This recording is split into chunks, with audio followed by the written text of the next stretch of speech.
আসসালামু আলাইকুম সবাইকে আরো একবার স্বাগতম আমাদের প্রেডিকশন ম্যাচে।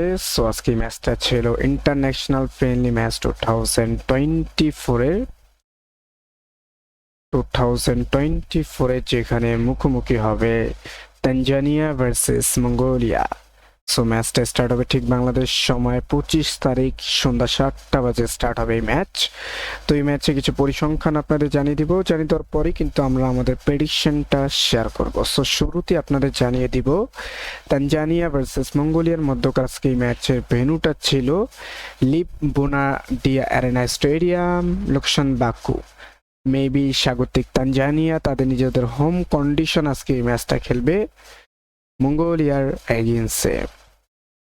আজকের এই ম্যাচে আমরা যদি একটু পরিসংখ্যান নিয়ে আলোচনা করি তাহলে আমরা আপনাদের শুরুতে জানিয়ে দিব দুইটা দলের রিসেন্টলি লাস্ট 5 ম্যাচের পরিসংখ্যান। তো এখানে আমরা দেখতে পাচ্ছি তানজানিয়ার রিসেন্টলি লাস্ট 5 ম্যাচের মধ্যে 2 ম্যাচে ড্র, 3টা ম্যাচে হার। আর অন্যদিকে দেখতে পাচ্ছি মঙ্গোলিয়ার রিসেন্টলি লাস্ট 5 ম্যাচের মধ্যে 1 ম্যাচে ড্র আর 4টা ম্যাচে হার।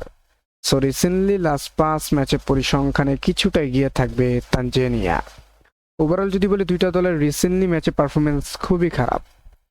সো আমরা যদি তাদের হেড টু হেড ম্যাচে যদি একটু পরিসংখ্যানে দিয়ে তাকাই তাহলে আমরা দেখতে পাচ্ছি তাদের কোনো হেড টু হেড কোনো ম্যাচের পরিসংখ্যান আপডেট করার নেই।